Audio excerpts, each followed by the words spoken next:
स्वर सुधा मंच पर प्रस्तुत है विनोद कुमार शुक्ल की कहानी बोझ। वह खाना खाकर आया था। आते ही ऑफिस जाने के लिए उसने कपड़े बदले, जूते पहने, बालों में तेल लगाया, कंघी की, साइकिल की चाबी उठाई, फिर कमरा बंद करने के लिए ताला हाथ में लिया। साइकिल बरामदे में थी। साइकिल निकालकर वह ऑफिस की तरफ चल पड़ा। यह सब इतना नियमित था कि इसके लिए उसे कुछ सोचना या कोई गुणा भाग नहीं करना पड़ता था। वह तेजी से जा रहा था। वैसे ऑफिस के लिए काफी वक्त था। फूल बाग के किनारे किनारे सड़क थी। करीब 20 मिनट लगते थे उसे ऑफिस पहुंचने में। गर्मी के दिन थे। सड़क के दोनों ओर नीम के पेड़ थे। हवा जोर से चल रही थी और नीम की सैकड़ों सूखी सूखी पत्तियां झड़ रही थी। इन्हीं में से एक सूखी पत्ती चक्कर खाते हुए उसकी कमीज की जेब के अंदर चली गई। उसे यह अजीब लगा।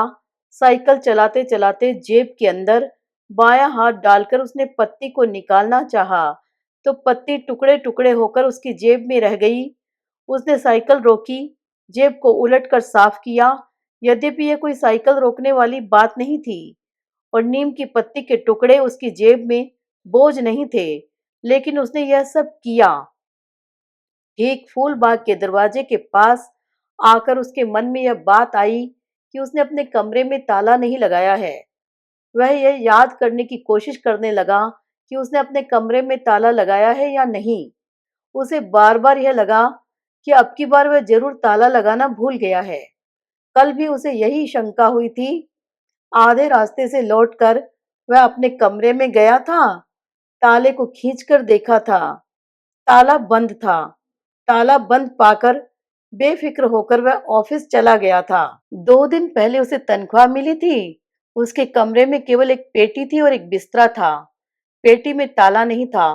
कई बार उसने सोचा था कि वह पेटी के लिए मजबूत सा ताला ले आएगा। तनख्वाह के सारे पैसे उसने पेटी में एक धुली कमीज की जेब में रख दिए थे।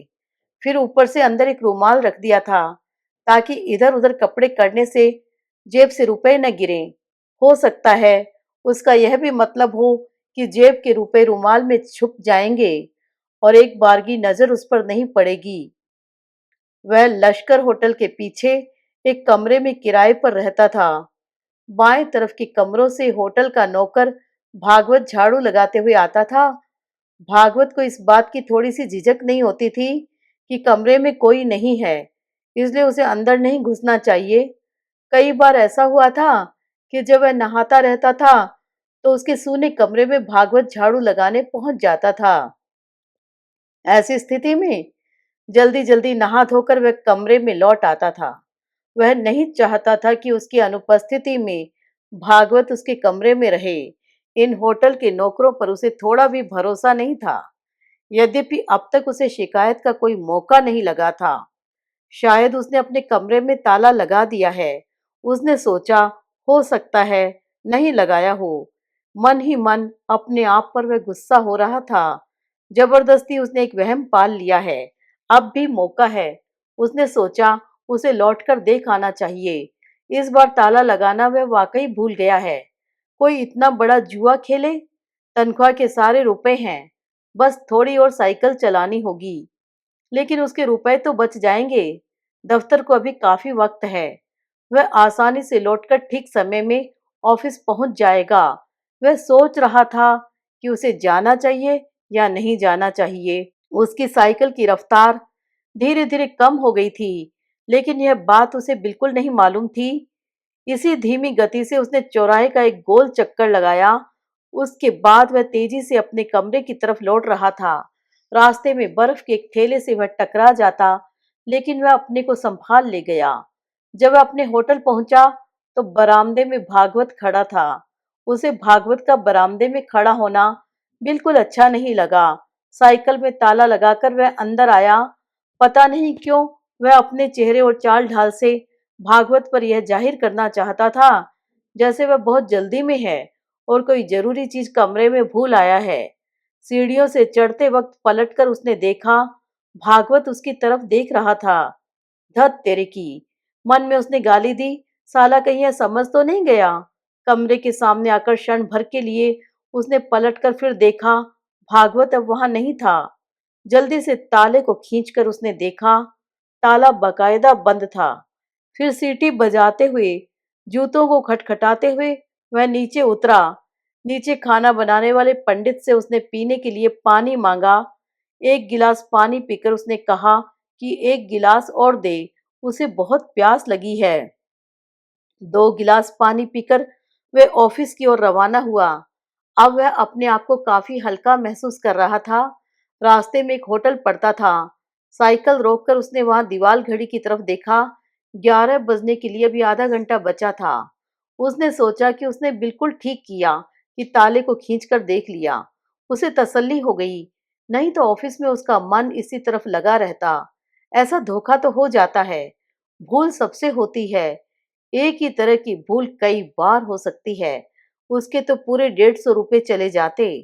तब पिछले महीने का हिसाब कौन देता? इस महीने क्या खाता, कहाँ सोता? चलो अच्छा हुआ, वह अपने आप को समझा रहा था। एक बार ऐसा हुआ भी था, उसका जो ताला था वह दबाने से बंद होता था। शाम को वह घूमने गया था। आधा घंटे बाद जब वह लौट कर आया तो उसे मालूम हुआ था कि उसका ताला लटका हुआ है, दबाना वह भूल गया है। उसे घबराहट हुई थी, लेकिन सामान सब ठीक था। ऑफिस में वह पूरे इत्मीनान से काम करता रहा। शाम को वह घर लौटा, अपने कमरे का ताला खोला। वह बेहद थका हुआ था। कुछ देर तक लेटे रहने से उसे झपकी सी आने लगी थी। आंखें मूंदे मूंदे उसने करवट बदली। हाथ पर तानते हुए उसे बहुत आराम मिला।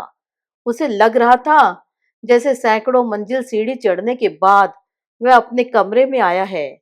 साइकिल उसे बहुत चलानी पड़ती थी, पैर भारी हो गए थे। थोड़ी देर बाद बिस्तर से वह उठा, पेटी खोली, कमीज की जेब से सारे रुपए निकाले। रुपए लेकर वह नीचे गया। पिछले महीने के खाने और कमरे के किराए के जितने रुपए होते थे उसने सब दिए। अगले महीने के एडवांस भी दिए। भागवत को 5 रुपए का नोट देते हुए उसने कहा कि वह धोबी को पैसे दे दे। तेल, साबुन और मंजन सब खत्म हो गया था। पास ही दुकान थी, उसने यह सब चीजें खरीदी। उसके पास केवल 2 रुमाल थे। एक रुमाल उसने और खरीदा। पिछले महीने से वह सोच रहा था कि उसके पास 2 बनियाने और होनी चाहिए। अब की बार 2 बनियाने भी खरीद ली। उसे चप्पल भी खरीदनी थी।